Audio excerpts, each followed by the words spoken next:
Ils ont plus à gagner à faire du curatif que du préventif. L'humanité a évolué que par crise comme ça. Malheureusement, jamais dans la sagesse et dans la lucidité et dans le raisonnement. Le ressort essentiel, c'est la peur. En se disant, mais qu'est-ce que je file à bouffer à mes gosses? Mais on est obligé de se protéger d'une agriculture très traditionnelle, un peu industrielle, qui vient un petit peu mettre en péril cette immunité naturelle du terroir. La révolution, elle passe par un changement profond de nos comportements. On est parti dans cette folie productiviste sans se rendre compte qu'on hypothéquait l'avenir. Qui peut penser qu'on va continuer dans ce sens?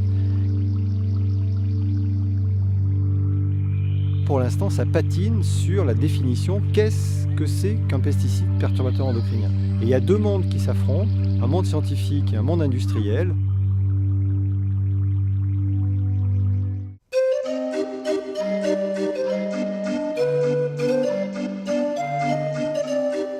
Finalement, tout a commencé avec cette image. Nous avions décidé, mes deux enfants et moi, de réaliser pour le plaisir un mini-documentaire sur les limaces oranges. Le sujet était tout trouvé. Elles venaient même se loger dans nos chaussures. Je ne courais plus après le sujet, c'est le sujet qui se prélassait sur le seuil de ma porte. En les observant, bien grasses et dodus, je ne pouvais pas m'empêcher d'en conclure que la nature est bien faite. Visiblement, aucune pénurie alimentaire pour ces petites bestioles qui ont des airs de se trémousser plutôt que d'assurer leurs besoins nutritionnels avec force et détermination. On n'impose rien à la nature, on s'y soumet. Parfois, elle nous montre le chemin.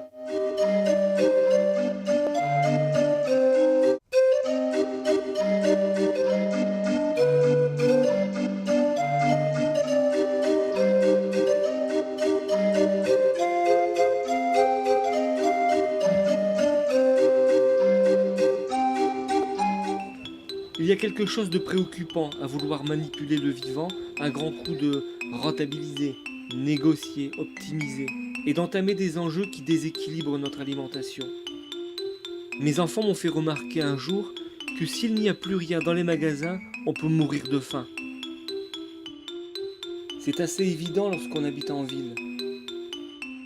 Par extrapolation, si un jour les commerces n'ont rien d'autre à nous proposer que de la contrefaçon alimentaire, il faudrait s'inquiéter pour notre santé. Et c'est peut-être le cas. Le butylhydroxyanisole, le 320 et E21, qu'on retrouve dans les plats industriels et de nombreux chewing-gums, des parabènes dans les pâtés en gelée, les pâtes à tarte, les biscuits apéritifs. L'acide benzoïque, un conservateur qui favorise les allergies et les crises d'asthme, qu'on retrouve dans les sodas, les limonades, les soupes. Certains colorants, déjà interdits aux États-Unis. Les huiles hydrogénées, déjà interdits au Danemark. Des édulcorants qui se cachent derrière les étiquettes sans sucre ajouté. Des nitrites, c'est celles qu'on retrouve dans presque toutes les conserves, qui peuvent se transformer en molécules qui se révèlent cancérigènes. Je me suis alors posé quelques questions sur la façon dont mes enfants seront nourris. Il me fallait évidemment trouver une solution. J'ai alors décidé de me transformer en super-héros du bio, Bioman.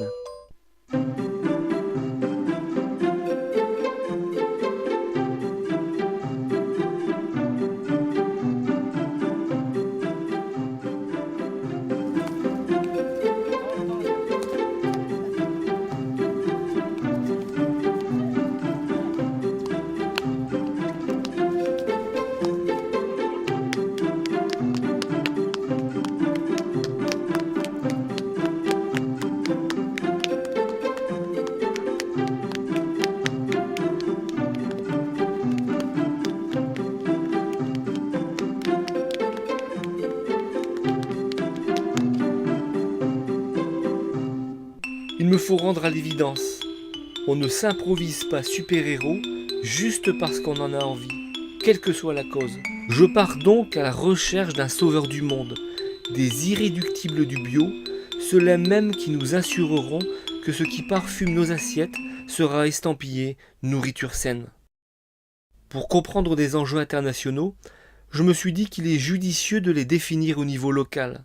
C'est pourquoi j'ai posé ma caméra dans le département numéro 46, le Lot.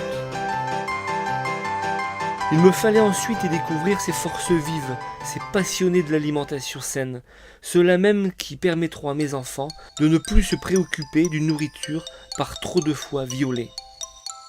Mon choix s'est arrêté sur 2 producteurs bio, Julien, brasseur bio au nord du département, et Damien, maraîcher bio au sud du département. J'ai souhaité connaître leur démarche et leur implication dans les associations, fédérations et collectifs. Pour ne pas me tromper d'irréductible et dénicher le sauveur du monde, je me suis improvisé chasseur de tête. J'ai remarqué les problèmes qu'il y avait dans l'agriculture en tout cas, et au début ça me plaisait pas forcément du coup de choisir ce métier. Mais par des rencontres, j'ai vu qu'il était possible de faire des choses différemment et de fil en aiguille, voilà ici maintenant. Je m'appelle Julien. On va dire plutôt simple. Je sais pas quoi dire. Je vais pas réfléchir à ça. C'est un peu dur de parler de soi comme ça, mais je pense par exemple sur mon métier, j'ai pas forcément toujours su que c'était vraiment possible ou comment il fallait faire. Mais le fait d'avoir envie de le faire et d'y croire quelque part, ça m'a permis de faire des bonnes rencontres et d'avoir et du coup de tenter certaines choses comme la conversion et tout ce qu'elle englobe, qui aujourd'hui ont abouti et fonctionnent, quoi. Déjà, je suis passionné de mon travail, donc je me lève le matin, j'ai envie d'aller au boulot, quoi. Donc ça, je pense que c'est une force qui fait avancer. Ma force, c'est aussi de ne pas oublier ma famille. Justement, essayer de voir, j'ai 4 enfants, essayer de voir mes enfants. Et de ne pas me jeter corps et âme que dans le boulot et de penser qu'à ça. Je m'énerve rapidement. Mais je tape des colères. Voilà. Ça, c'est une grosse faiblesse que j'ai.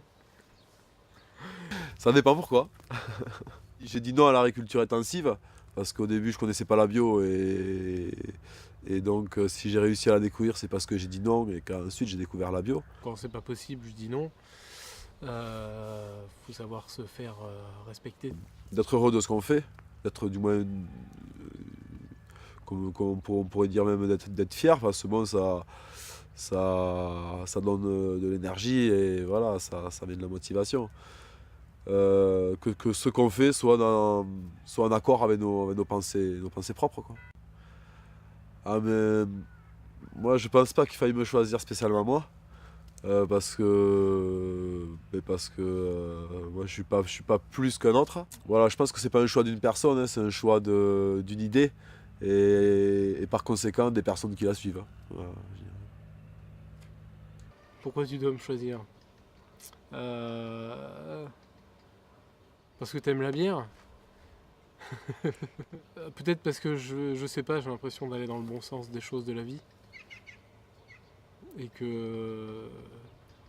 qu'on a tous besoin de ça, justement, et que tu dois le montrer. Julien me propose de le suivre dans ses démarches auprès de l'association Nature et Progrès et d'assister à l'Assemblée Générale. Excellente occasion de découvrir cette association présente sur tout le territoire et de comprendre le mode de fonctionnement participatif. Je viens de toutes les herbes ou bien c'est choisi Non, là c'est toutes herbes. Après la graminée, j'essaie d'utiliser plus la graminée pour la décomposer là et après où je la remets sur mon compost ou où je la mets au pied des arbres, l'herbe, et j'utilise comme ferment un peu le jus, quoi. À but de fertilisant. Ouais, là c'est plutôt dynamisateur un peu, quoi. Je mets ça sur mes mélanges là, sur mes bandes et ça stimule pour moi ça accélère un peu la vie microbienne, tout ça, quoi. Nature et Progrès, c'est une association de consommateurs qui se sont rendus compte qu'ils pouvaient s'impliquer dans l'aliment qu'ils mangent et dans l'environnement qui est autour de ça. Et donc finalement c'est aussi plus qu'une association, c'est une mention où quelque part on est participant à la production des aliments qu'on mange sans être agriculteur. Pour que les consommateurs également puissent participer à une implication par cette charte qui est une approche plus sociale et solidaire. J'ai la liste. D'accord, ouais. Bon, faudra qu'on... J'ai choisi Nature et Progrès et que Nature et Progrès parce que j'aime le côté réseau et autocontrôle. Et donc on voit aussi des fermes, on sort quoi, on va voir les autres et ça c'est quand même un aspect qui est intéressant quoi, d'aller se confronter aussi, d'aller contrôler d'autres fermes quoi, d'aller les certifier et puis de surtout garder aussi en main notre certification quoi. C'est pas une boîte privée qui vient la faire, ça c'est aussi important quoi. C'est surtout pour ça que je suis à Nature et Progrès.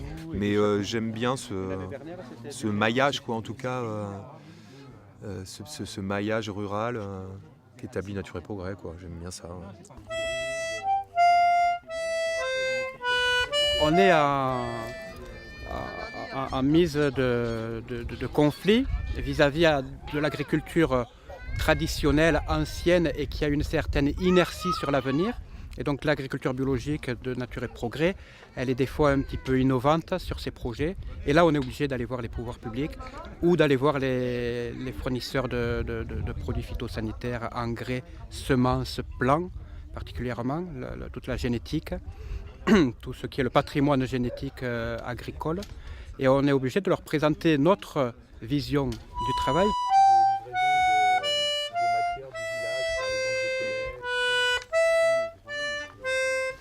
C'est vrai que là, c'est un petit peu magique de dire dans la nature, il y a une immunité naturelle qui fait que les plantes, elles arrivent à se réguler, à être en harmonie. Ça ne veut pas dire qu'elles s'aiment les unes les autres, ça veut dire que chacune a sa place. Et là où la place est pour le peuplier il pousse bien et d'autres arbres vont pouvoir pousser mais seront un peu plus rabougris. Par contre, là où c'est la place des acacias, les peupliers ils ne viendront pas parce que c'est les acacias qui trouvent leur place. C'est ça cette harmonie. Et nous en agriculture, on essaye de copier ça. Bien sûr, on a des limites, on a tellement sélectionné nos semences, nos plants, que maintenant il faut pallier au déficit de rusticité. Et pour ça, on fait appel à des techniques qu'on va appeler les intrants en agriculture. Mais on est obligé de se protéger d'une agriculture très traditionnelle, un peu industrielle, qui vient un petit peu mettre en péril cette immunité naturelle du terroir. Et nous, on est obligé de mettre un petit peu des fossés, des haies. Et d'un point de vue réglementaire, d'un point de vue purement juridique, on a une pression des lobbies économiques qui vont jusqu'à des fois vouloir écraser l'existant pour pouvoir se proposer eux, plutôt s'imposer eux.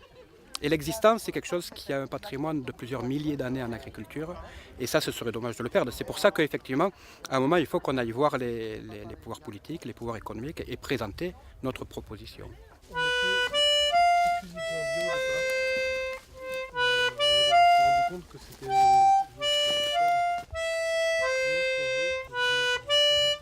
Il y a des agriculteurs. Les agriculteurs, ils sont tellement pris. C'est un métier qui est tellement pluriel, où il faut être mécanicien, il faut être juriste dans le droit du travail, dans le droit commercial, dans le droit des accidents, où il faut être technicien, agronome, où il faut être en contact avec le commercial, où il faut connaître les limites de la réglementation des produits phytosanitaires. Même en bio, on utilise du purin d'ortie, c'est une réglementation sur les produits phytosanitaires. Donc il y a tellement de choses qui les prennent dans leur travail, que encore donner une sorte de disponibilité militante, c'est difficile. Mais chez les agriculteurs, il y a quelque chose qui est très fort, c'est qu'ils sont enracinés dans le sol et qu'ils voient l'endroit où il y a besoin d'aller, et donc il y a encore de la disponibilité. Par contre, chez les consommateurs, c'est-à-dire chez tout le monde, il y a une facilité à acheter un produit fini avec un label en se déresponsabilisant sur notre acte commercial, en estimant que c'est le label qui porte la responsabilité. Et c'est là où, à Nature et Progrès, on dit mais on est une association où on est tous les consommateurs, partie prenante à ce label, donc finalement la responsabilité elle est collective à tout le monde. Donc là c'est difficile de motiver les gens à venir présenter un petit peu leur énergie, parce qu'on aimerait chacun avoir une certaine tranquillité, une certaine, quelque chose d'apaisé, alors que c'est quand même une lutte.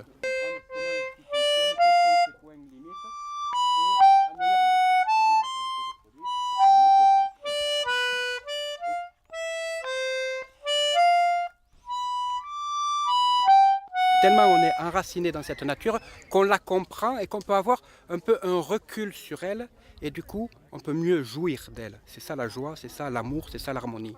Et pour ça, on a besoin d'avoir un petit peu un recul sur soi-même et quand on parle, quand on exprime, quand on dit à haute voix le projet qu'on a, quelque part, on est en train de le dessiner. Et on est en train de prendre un petit recul sur soi-même pour pouvoir aller plus de l'avant et plus dans l'idéal de ce qu'on porte des fois un peu subconsciemment à l'intérieur de soi.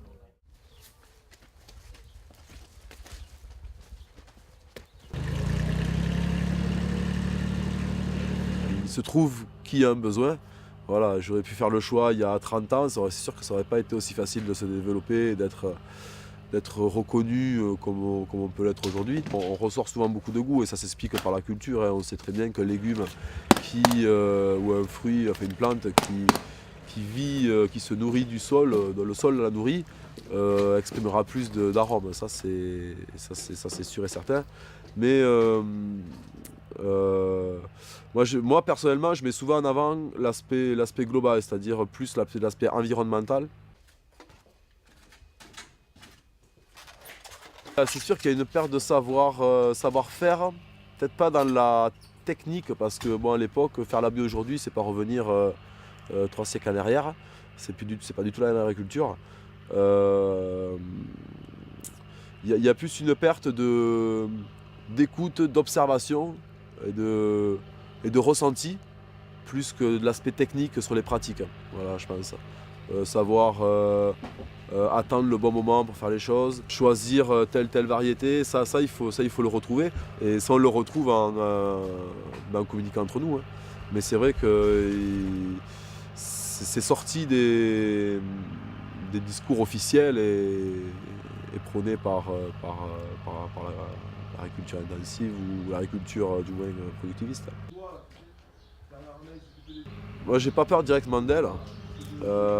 Parce que en fait ces grosses industries, si elles nous ont avalé, si elles sont ce qu'elles sont aujourd'hui, c'est pas parce qu'elles sont fortes, c'est parce que nous on a laissé faire. Voilà, donc ce qui me fait peur, la question que je me pose, c'est est-ce que nous on arrivera à reprendre le dessus? C'est une chose tout à fait possible, mais après il faut le faire. Voilà, est-ce qu'on le fera, est-ce qu'on le fera pas, ça c'est la question. Mais non, ces industries, elles sont là parce qu'on leur a laissé prendre le pouvoir, de toute manière. Donc on a fait des erreurs, à nous de tirer les leçons des générations précédentes et pas faire les mêmes, quoi. Voilà, on sera peut-être à voir, mais pas de la même façon, j'espère. Aussi productif au micro que le Kazakhstan compromis à prix, bien coté chez les promoteurs de la compagnie pétrolière américaine chevronnée, des bonnes recettes du financement de la guérilla jusqu'à la boulette que tu glisses discrètement à l'arrière du froc. De la même manière agissent les intérêts des Amerlocs. C'est la relève. La relève. Oui. Déjà on a besoin en eau. Au niveau irrigation, au niveau sur quel point? Damien est membre du collectif Faucheurs Volontaires. Depuis quelques années, il se bat contre toute culture de nature OGM. Pour des raisons évidentes, il maintient la consigne de ne pas divulguer d'éventuelles opérations coup de poing. Quelques jours plus tard, je reçois un message. Rassemblement de plusieurs collectifs devant l'Institut national de recherche agronomique de Bordeaux. Le but ? Obtenir la publication des études menées sur les flux de pollen OGM. Rendez-vous donc le lendemain à Cahors, sur le parking d'un supermarché.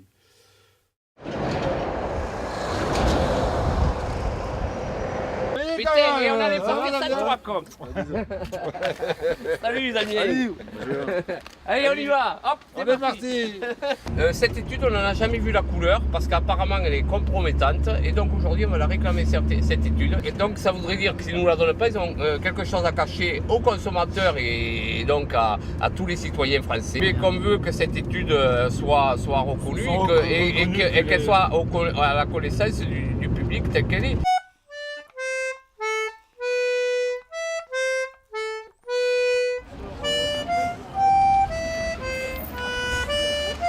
Vous savez tous pourquoi on est là, hein. À peu près.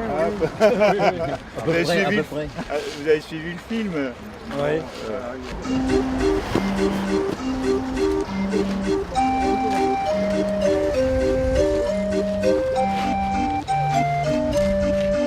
Des études ont montré qu'il y avait donc effectivement des flux de pollen qui voyageaient très loin, mais même très près. Il y a aussi un risque, enfin très près et très loin, mais l'effet exponentiel, il est surtout causé sur les maïs dits population. Alors, les maïs population sont des maïs non hybrides, qui sont donc récoltés par les paysans, sélectionnés et ressemés à partir de la récolte précédente. Or, ce qui s'est produit, c'est qu'ils se sont aperçus qu'en faisant une simulation, comme si c'était des OGM, avec des hybrides à grains jaunes sur des populations à grains blancs, ils se sont aperçus qu'il y avait donc après, dans les récoltes, des grains jaunes dans les maïs à grains blancs. Effet de contamination. Sauf que après, en ressemant ces maïs, en les sélectionnant, en les ressemant, eh ben, on s'aperçoit que le taux de contamination évolue, augmente. C'est-à-dire qu'il passe de 0,02 à 0,03 à 0,04 et ainsi de suite. Et c'est exponentiel. Il évolue encore plus vite lorsqu'il est en contamination avec des parcelles proches, plus le ressemage. Et il évolue aussi tout seul, même s'il n'y a pas de contamination de parcellaire à côté. C'est-à-dire qu'en le ressemant, ça évolue. Ce qui veut dire qu'à terme, même le seuil de respect communautaire de 0,9% n'est pas tenable. Voilà. Donc ça, c'est vraiment important parce qu'on pense que l'avenir, c'est aussi aux semences paysannes. Voilà. Parce que les semences paysannes sont des semences de terroir qui s'adaptent à l'environnement, au climat et aux méthodes culturales de la région du terroir. Et qu'est-ce que vous attendez donc de l'INRA aujourd'hui? On n'attend rien de l'INRA aujourd'hui. Tout simplement, c'est que en voyageant sur Internet, on s'est aperçu qu'il y avait des rapports de AgroBio Périgord qui faisaient état d'études qui avaient été faites en collaboration avec le réseau Semences Paysannes et avec une équipe de l'INRA de Versailles-Grignon. Donc nous, en tant qu'association Vigilance OGM, on a interrogé AgroBio Périgord pour leur dire ces études, elles ont donné quoi? Et ils ont été un peu embarrassés parce qu'ils nous ont dit écoutez, nous, on ne peut pas trop vous dire, pour l'instant, c'est pas publié. Ah bon, et pourquoi?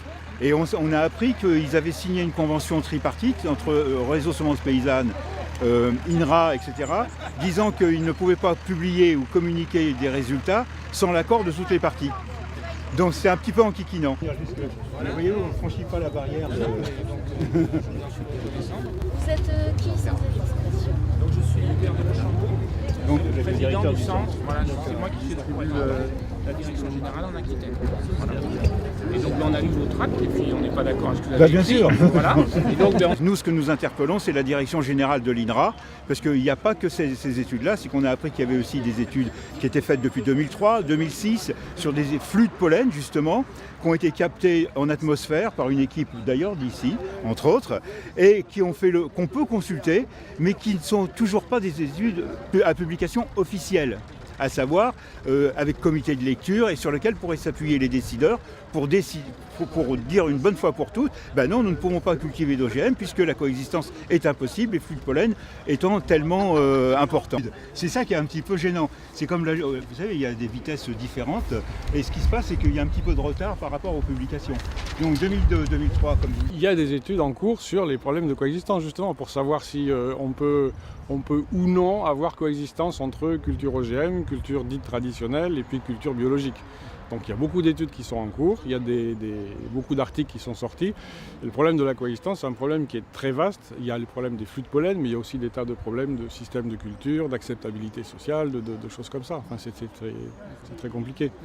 Donc moi je ne peux pas vous dire comme ça, oui ou non, il peut y avoir coexistence. On n'est pas là pour a une vous position dire sur les OGM et servile par rapport aux... Non, on n'a jamais dit ça. Dans aucun de nos tracts. c'est un peu ce qui est écrit dans le tract. Non. Je comprends que des gens puissent être énervés, mais ils ne sont pas forcément toujours bien informés non plus de ce qui se passe dans les laboratoires et des recherches qu'on fait. On peut comprendre un certain nombre de positions d'énervement, oui, mais De là à aller faucher des expérimentations qui sont financées par le public, il y a quand même un pas. L'INRA avait pris toutes ses précautions, pour Colmar en particulier, avait pris toutes ses précautions pour que l'expérimentation reste tout à fait sûre d'un point de vue environnemental. Et nous, on essaye de comprendre comment ça se passe. Et après, c'est le politique qui décide. Alors nous, on a le problème avec les politiques qui ont mis et qui sont en train de travailler sur une loi sur la coexistence, alors que vous avez toutes les cartes en main pour leur dire mais non, ne partez pas dans cette direction. Manger sainement, il y a beaucoup de choses qui font qu'on peut manger plus ou moins sainement. Il n'y a pas que les OGM, il y a les pesticides, des choses comme ça.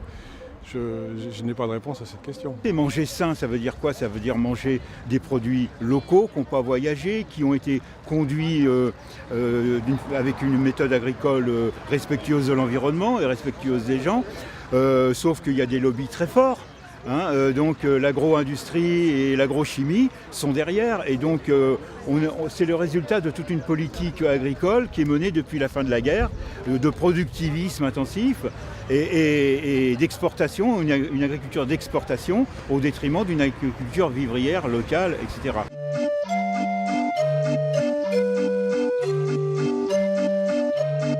Je voudrais dire, monsieur Yves Brunet, puisque j'ai la possibilité de voir un visage par rapport à ce que j'ai pu lire, les travaux que vous avez faits sont tout à fait louables.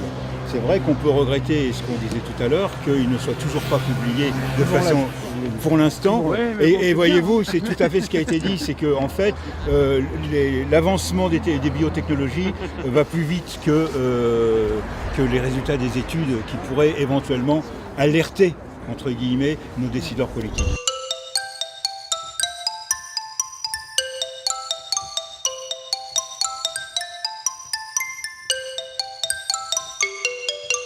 C'est pas le sujet du jour, mais il y a récemment, l'INRA a publié un rapport qui lui avait été commandé au mois d'octobre, qui a publié l'année dernière au mois d'octobre, un rapport qui lui avait été commandé en 4 volets, dont un qui traite, en général c'était sur l'agriculture durable, etc., et productive et durable, mais un des chapitres traitait de la bio. Et ce chapitre est désespérant.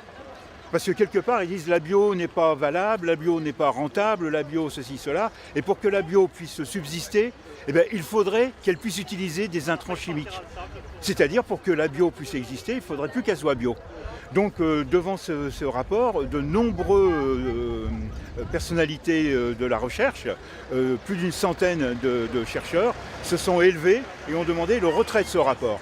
Ou tout au moins que ce rapport soit soumis à une étude collective pluridisciplinaire, à un comité de lecture, etc. etc. Donc voilà. Donc, oui, c'est dommage qu'il faille se battre pour manger sain. C'est un ex de l'INRA qui vous parle. Vous avez peut-être été au courant sur donc, le tollé qu'il y a eu sur l'étude qu'a menée l'INRA contre la bio. Oui. Bon. C'est-à-dire que ça commence à se fissurer aussi, en disant ces études-là sont inacceptables, elles ne sont pas du tout fondées et c'est parti pris idéologique qu'on n'en veut plus. Donc ça bouge aussi à l'intérieur de l'INRA. Donc des études avaient été faites, de nombreuses études, en particulier par un monsieur qui était là qui s'appelle Yves Brunet, qui est venu à notre rencontre, en 2002, en 2003, en 2006, etc. Donc ça fait déjà des paquets d'années. Qu'ils ont pris dans l'atmosphère et dont ils se sont aperçus qu'ils voyageaient à des dizaines de kilomètres et qu'ils restaient viables, d'autant plus viables qu'ils étaient en atmosphère avec un taux d'humidité, etc. Et que donc il y avait des contaminations qui pouvaient se faire à de grandes distances.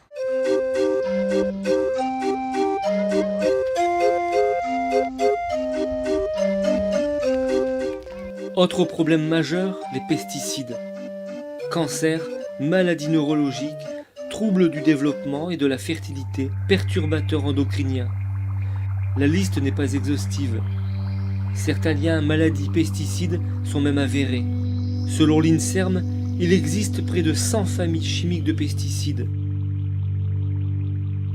Pouvons-nous imaginer un seul instant qu'aucun résidu ne parvienne dans nos assiettes? Damien me propose de le suivre à la fête annuelle des faucheurs à Gramat. Le président de l'association Alerte des médecins sur les pesticides y donne une conférence. La réponse sera claire.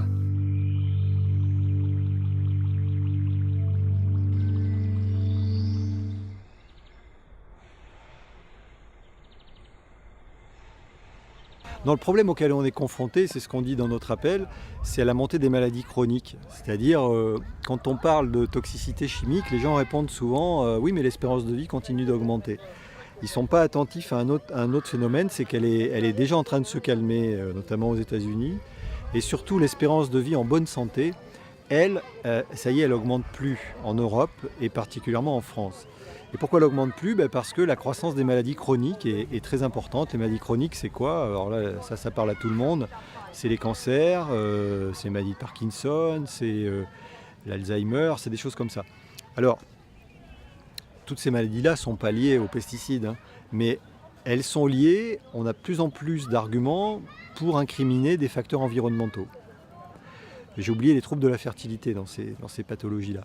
Donc on a beaucoup d'arguments qui vont dans le sens des facteurs environnementaux. Dans ces facteurs environnementaux, il y a évidemment les pesticides. 2 mots aussi sur ces liens que vous qualifiez de forts, finalement, entre ces pesticides et certaines maladies. Oui, c'est l'INSERM qui a fait ce travail qui est sorti en juin 2013, qui est un travail de compilation de la littérature internationale sur une 30aine d'années, donc c'est un gros boulot. Ils ont associé par maladie un facteur de preuve, c'est-à-dire, comment dire, on reproche souvent aux scientifiques de ne pas dire A est responsable de la maladie B. Parce qu'il ne faut pas demander aux scientifiques ce qu'il ne peut pas dire. Il peut dire qu'il y a une augmentation du risque. Et là, ils ont gradué le risque. Ils ont dit, par rapport au cancer de la prostate, par rapport au lymphome, par rapport au myélome, par rapport à la maladie de Parkinson, on retrouve dans la littérature un lien fort entre l'exposition aux pesticides et ces maladies. Il n'y a pas 4 maladies en rapport avec les pesticides, il y en a en gros une douzaine, et le lien, il est en cours d'élaboration pour à peu près une dizaine, et pour 4, il est très fort.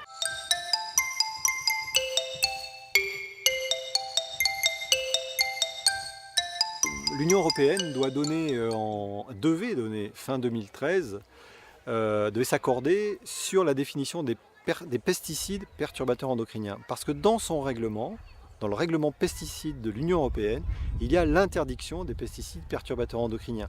Règlement de 2009, ça veut dire que ce n'est pas d'hier qu'on a perçu le danger de ces produits.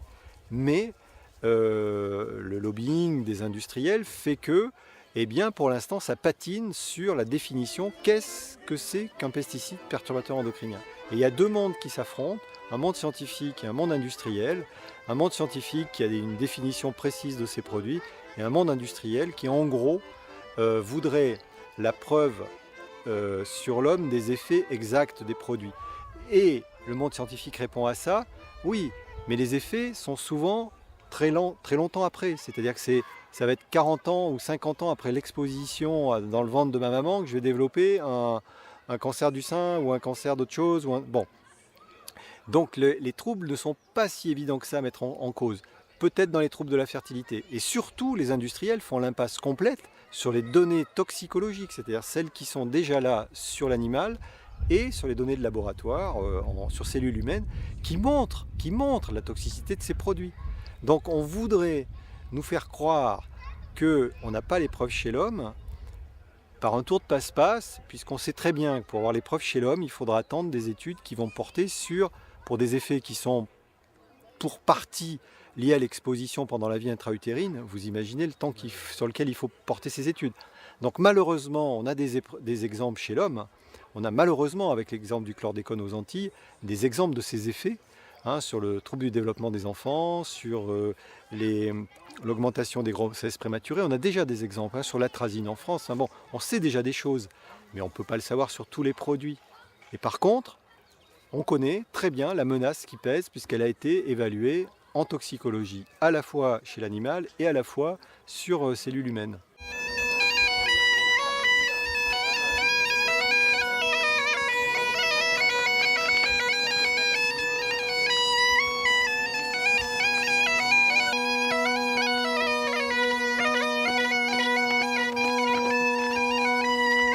Quand on voit aujourd'hui l'explosion colossale du nombre de cancers en France. On est en train de parler du trou de la sécurité sociale, etc. 150 000 décès par an. Une vraie explosion, un recul de l'espérance de vie. On n'a jamais vécu ça. Aux États-Unis, l'espérance de vie est en train de reculer. En Europe, ça arrive, c'est dû à ces cancers. De plus en plus de gens se posent la question, et on en entend parler, même si les médias sont venus, les médias de l'insignifiant, les grands médias. Aujourd'hui, les gens se posent quand même des questions. Et je suis étonné de voir le nombre de gens qui, dans les grandes surfaces aujourd'hui, commencent à consommer du bio. Et ce sont des gens qui ne sont pas militants, qui pour beaucoup ne se posent pas plus de questions que ça, mais simplement on est sur des sociétés qui fonctionnent sur la peur. Là, la peur est arrivée à ce niveau-là. Il y a des expériences qui montrent ça malheureusement, c'est-à-dire qu'un produit sain à dose environnementale, tout seul, il n'a aucune toxicité. Bon, donc on le laisse, on considère qu'il est en dessous de la limite maximale dans les fruits, dans les légumes. On teste un produit unique, on trouve qu'il n'a aucune toxicité, mais quand ce sont des perturbateurs endocriniens, particulièrement, c'est vrai aussi avec d'autres, mais particulièrement quand ce sont des perturbateurs endocriniens, on a plein d'exemples qui nous prouvent que produit à dose non toxique, plus autres produits à dose non toxique, on a, tiens, comme par hasard, une explosion de la toxicité. On a montré ça, par exemple, sur la production de spermatozoïdes. Et là, on a des trucs assez effarants avec la vinclozoline qui était utilisée dans la vigne et qui n'a aucun effet à dose environnementale, mais mélangé à certains produits toujours aux mêmes doses environnementales, on a un effet qui correspond à une dose 30 fois supérieure de la vinclozoline. Donc là, ça pose question, quoi. Le système va récupérer la bio, c'est ce qui se passe. Monsanto vient de racheter une société qui fait des biocides en Europe. Monsanto est en train de se rapprocher du premier producteur de rennes, d'abeilles. On a un gros problème avec les abeilles et l'objet clairement affiché est de faire des abeilles génétiquement modifiées pour pouvoir vendre des produits avec les saloperies et des abeilles derrière.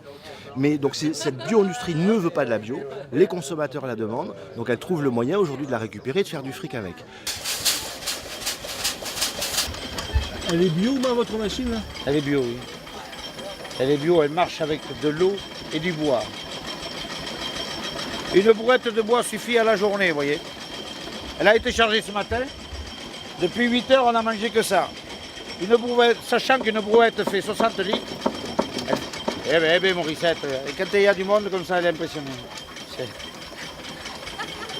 Probablement, il faut qu'il y ait une discussion, il faut que les gens s'emparent de cette discussion, mais au sein des producteurs, au sein des systèmes de distribution. Voilà, ça, je trouve que ça manque aujourd'hui. Donc pour répondre à ta question, je suis désolé, j'étais un peu long. Oui, la bio nous intéresse. C'est pas qu'elle m'intéresse, c'est qu'elle nous intéresse tous. Elle est au cœur de notre vie. Je pense que oui, on va y arriver, parce qu'on n'a pas le choix. C'est-à-dire qu'aujourd'hui, d'abord, ne serait-ce que pour une chose, c'est que le système aujourd'hui, on ne peut pas le maintenir parce qu'on est sur du tout pétrole. Et que l'industrie aujourd'hui, les intrants, etc., tout ça c'est basé sur du pétrole. Le pétrole, les gens sont plus ou moins d'accord sur une date, en disant oui, non, c'est dans 50 ans le pic, non, le pic est déjà passé. Enfin, peu importe, j'ai envie de dire peu importe, quand on raisonne au niveau de l'humain et de la planète, on ne raisonne pas à l'échelon d'une génération, on s'en fout. On raisonne à beaucoup plus long terme. Le pétrole est foutu, donc cette industrie, elle est foutue. Est-ce qu'on va avoir une industrie purement technique, biotechnologique, qui va nous faire bouffer des saloperies, manipuler, etc. Ou est-ce qu'on va revenir à du bon sens?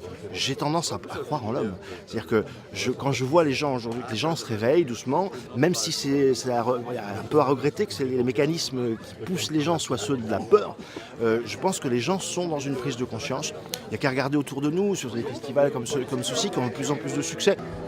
Con el pucho de la vida apretado entre los labios, la mirada turbia y fría un poco lejos del andar. Doblo la esquina del barrio y curva hacia de recuerdo, como volcando un veneno. J'entends parler des pesticides, j'entends parler des OGM, j'entends parler des conservateurs, j'entends parler des colorants. Je me dis bien, tout ça, il y a quelque chose qui ne va pas. Alors, il n'y a pas encore, on sent qu'il manque un déclic pour qu'il y ait une cohérence entre cet acte d'achat et le fait d'un positionnement et d'un changement de comportement individuel. Parce que la transformation de la société, la révolution, elle passe par un changement profond de nos comportements.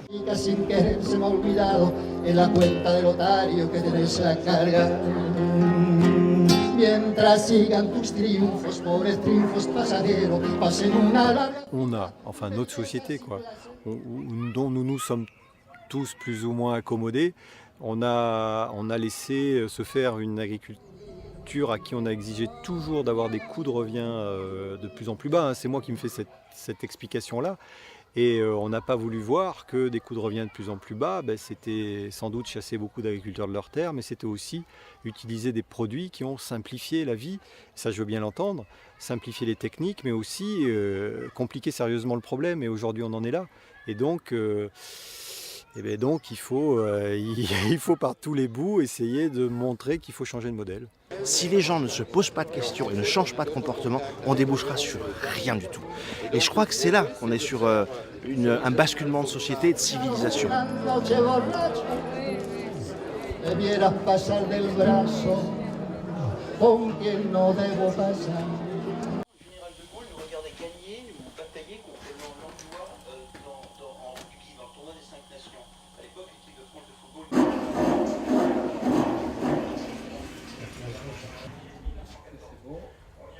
C'est une démarche de cœur. Ça, direct. Moi, oui, nous, on a choisi le bio pour justement. C'est éthiquement, on est dans le bio parce qu'on a envie d'y être. Après, voilà, il y a des entreprises. Enfin, je parle dans l'agroalimentaire qui font du bio, uniquement commercial. Ils ont une gamme bio, une gamme conventionnelle. Bon, ça, c'est pas faire de la bio, c'est faire du business.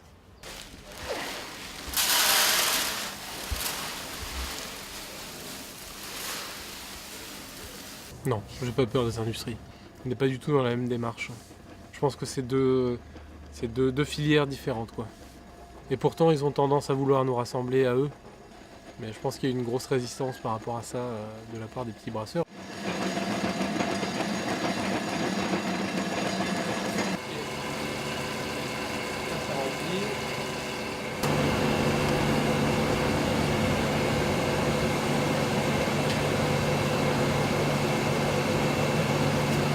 C'est un peu le comble de la bio, c'est-à-dire que les gens qui travaillent bien, c'est-à-dire comme dans le temps, moi je sais pas, il y a 100 ans, on n'entendait pas parler d'industrie, on n'entendait pas parler de tout ça.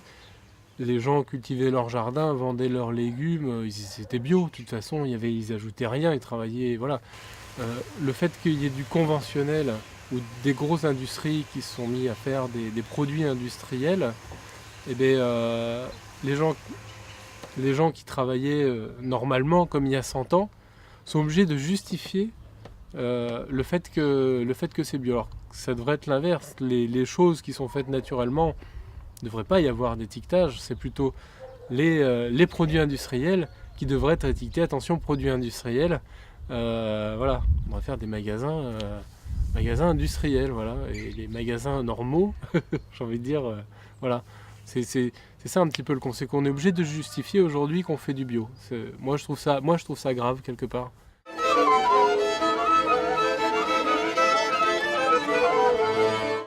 Julien livre entre autres le festival Coquelicos à Limognan-Quercy. Pour sa 8e édition, le festival reçoit Pierre Desbrosses, docteur en sciences de l'environnement et pionnier de l'agriculture biologique en Europe. Il me fallait le consulter. Autorisation obtenue. Alors pour l'instant, on nous dit qu'on meurt de plus en plus vieux, ce qui d'ailleurs est de plus en plus faux.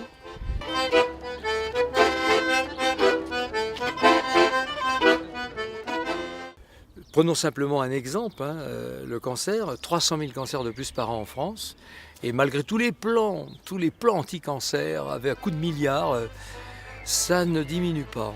C'est terrible. Et personne essaie d'imaginer la cause. Surtout pas la cause.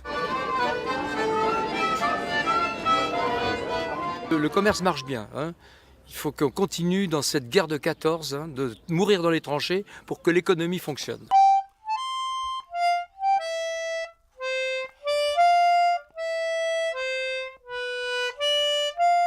À partir du moment où le pacte social n'existe plus parce qu'il est détourné par les malins qui prennent le pouvoir et qui se l'approprient ou qui s'approprient le pouvoir et l'utilisent au service de quelques-uns. Vous savez, les 87 personnes de la planète qui possèdent autant que les 3,5 milliards. L'arsenal? L'artisanat? Ben oui, bien sûr, attendez. Oui, c'est ici. Lorsqu'il y a une telle escroquerie, si vous voulez, lorsqu'il y a un tel détournement de la confiance des gens, la seule solution aujourd'hui, c'est nos choix à nous de travailler à produire l'essentiel de notre vie quotidienne et à être autonome. Je crois que c'est maintenant visible pour tout le monde. Si on n'est pas capable de voir ça, c'est qu'on mérite le sort qui nous est imparti. Allez, ouais, wow. Ah lui, il est léger, hein. Regarde là-bas, en bas.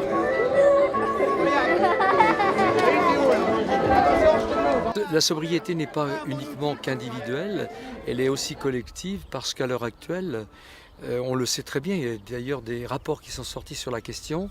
Vous savez qu'à l'heure actuelle, on produit suffisamment, on a récolté suffisamment pour nourrir 2 ou 3 milliards de personnes en plus.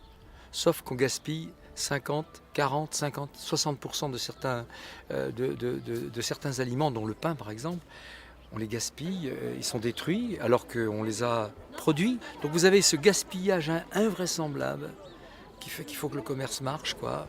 Et on est parti dans cette folie productiviste sans se rendre compte qu'on hypothéquait l'avenir, puisqu'en même temps on détruit des ressources énergétiques non renouvelables et on détruit les sols.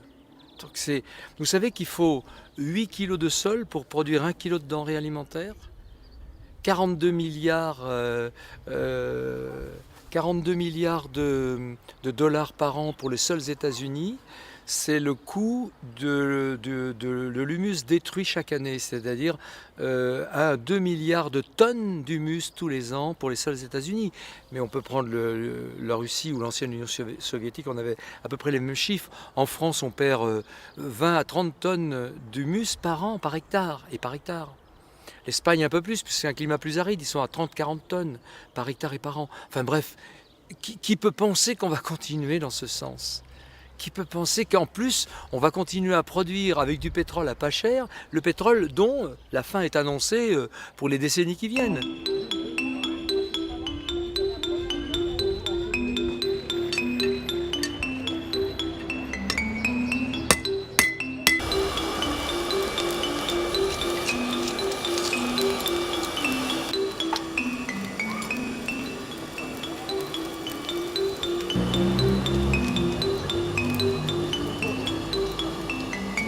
Et c'est aussi, sur le plan de la métaphore, le foisonnement de toutes ces initiatives citoyennes qui sont en train d'émerger de partout, sous l'image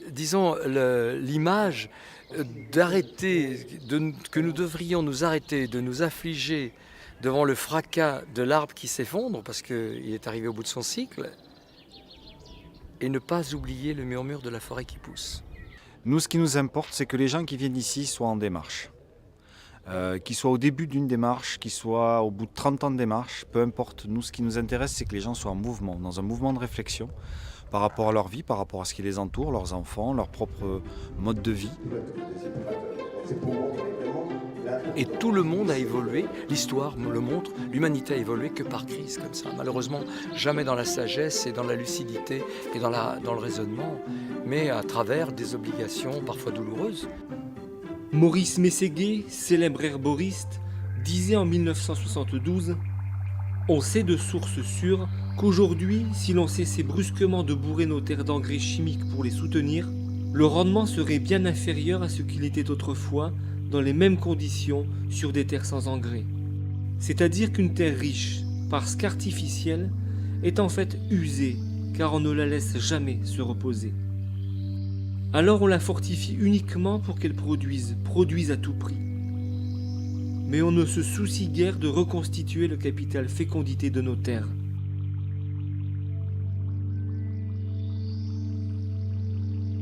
Lors de la conférence du docteur Perrineau, une dame demandait « Mais qu'attendent les pouvoirs publics? Qu'il y ait une catastrophe? Et aux médecins de répondre que la France est championne du monde du cancer de la prostate. D'énormes problèmes sanitaires gangrènent nos sociétés. Et pourtant, rien n'indique que des solutions pleines de lucidité viennent stopper la progression de cette barbarie. Pour info, barbarie, non féminin, état d'une société qui manque de civilisation, cruelle, féroce.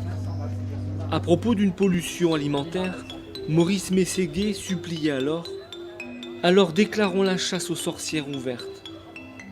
Que tous les hommes du monde entier s'arment, qui de son stylo et qui de son bâton. Que l'on déclenche des campagnes nationales et des actions particulières, des battues dans les fourrés et d'immenses bûchers. Il faut bouter l'ennemi hors de notre pays et que nos voisins également lui refusent droit d'asile. Seul un Interpol vigilant protégera notre planète de l'interpollution et que rien ne nous arrête avant la victoire tous azimuts. Voilà, mes pérégrinations sont terminées, sûrement pas abouties. J'ai rencontré beaucoup de super-héros qui aimeraient vivre dans un monde plus nature. J'ai bien compris qu'il faut changer les mentalités, mais là, ce n'est plus de mon ressort. Tant que le pouvoir politique est séparé du pouvoir économique, est séparé du pouvoir de la conscience, est séparé du pouvoir de la technique. Une fois que tout sera plus harmonieux, peut-être là il n'y aura plus besoin de nature et progrès. Mais en attendant, c'est un intérêt particulier. Donc le super-héros, il est déjà en devenir. Il est dans tes enfants. Ah, sûrement pas. Déjà avec mes 1200 collègues ou 1300 actuellement, on va essayer d'alerter le monde et ça sera déjà pas mal. Tu sais, j'aime bien cette image. Ici, les hivers sont froids quand même dans le Lot. Et dans ces fonds de vallée, on a souvent de la brume, il fait très beau, tu vois. Et quand tu montes d'une fond de vallée, c'est tout gris, c'est tout froid. Tu passes la vallée, l'hiver il fait froid là. Et d'un seul coup, tu as un beau ciel bleu magnifique avec un soleil et un spectacle, une mer de nuages magnifiques. Et là, tu sais, tu as l'impression de voir des têtes pouf qui sortent comme ça, partout. Et ces têtes se regardent les unes les autres comme ça, se jettent. C'est ça qui se passe en ce moment. Et l'investissement militant qu'on a envie de faire, c'est en disant, mais jetez des passerelles entre vous, discutez, regardez ce qui se passe. En dessous, ok, c'est gris, c'est pas grave, mais il faut que des fois on mette les mains dedans pour aller se battre, mais sortons la tête de l'eau, quoi. Pensons à nous, aimons-nous et avant d'aimer les autres. Et après, on va aimer les autres. On n'a pas la prétention de vouloir sauver le monde, simplement de faire en sorte que tout le monde puisse prendre conscience d'une réalité et d'éveiller un peu les consciences, aussi bien des consommateurs, mais surtout des décideurs, et aussi du monde paysan et du monde agricole. Voilà, donc sauver le monde, c'est tout le monde qui doit réussir à faire quelque chose pour sauver le monde. Voilà. Non, alors là, je répète, moi je suis contre l'idée de personnage providentiel. Ça n'existe pas. On a fait des guerres, on a fait des catastrophes sur la Terre en visant un personnage providentiel, en attendant un personnage providentiel, en attendant demain le paradis. Non, non, non. Ça, on détient toutes les chances là. Nous les avons tous, mais collectivement, pas individuellement. Et si on est capable de se coaliser, si on est capable de s'associer, sachant que de tout temps l'histoire a été faite par les plus forts, qui ne sont pas forcément les plus intelligents ni les plus vertueux. Donc si on veut contrecarrer cette force brutale, aveugle, qui a de tout temps dirigé le monde, il faut qu'on soit assez forts ensemble. Est-ce qu'on est capable de le faire? Ça, c'est le problème. Est-ce qu'on est capable de s'associer, de coopérer pour faire ensemble des choses positives, pour travailler ensemble à un avenir plus radieux pour nous-mêmes et pour nos enfants? Non, je pense pas que ce soit moi qui va changer le monde. Et même s'il y avait une personne, si on imaginait qu'une personne change le monde, pour moi ça serait pas du tout logique parce que ça fait penser au système pyramidal, au système d'un chef qui sait et que nous on sait pas, lui c'est tout, nous on sait rien. Non, moi je pense qu'on sait tous, on connaît les réponses et c'est à nous de le faire. Je pense pas. Je pense pas que ce soit moi, mais c'est un ensemble de gens, peut-être qui vont dans le sens où on va.